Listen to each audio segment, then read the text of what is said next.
Hello dear friends, today we are going to learn how to use conditional formatting because this is one of the most powerful option in MS Excel which is used for conditions. Like for example, if I have these salaries in my data and someone asked me, tell me those employees name who have their 50,000 plus salary on a month. So what would I do? I would just select them and come to the conditional formatting and highlight cells and then select greater than.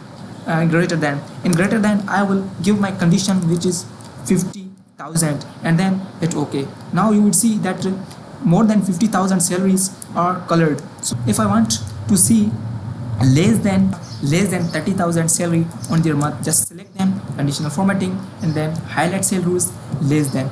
In less than you would write your condition which is 30,000. Now hit OK. You would see your less than 30,000 employees over here. Want them only the people of HR assistant. What would I do? Just conditional formatting, highlight rules, and text that contents. Now because we have text in this column, so I will write here HR. Okay, and then hit OK.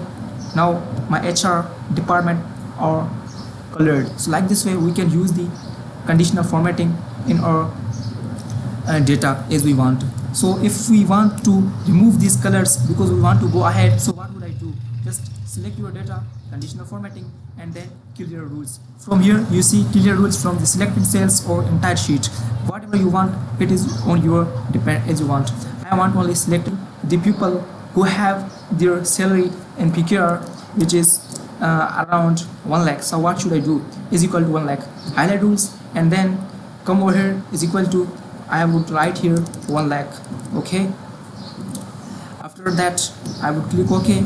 Now I see, I think here is no any 1 lakh. So what would I do? Just come the conditional formatting. If I do over here 1 lakh, see how does it go?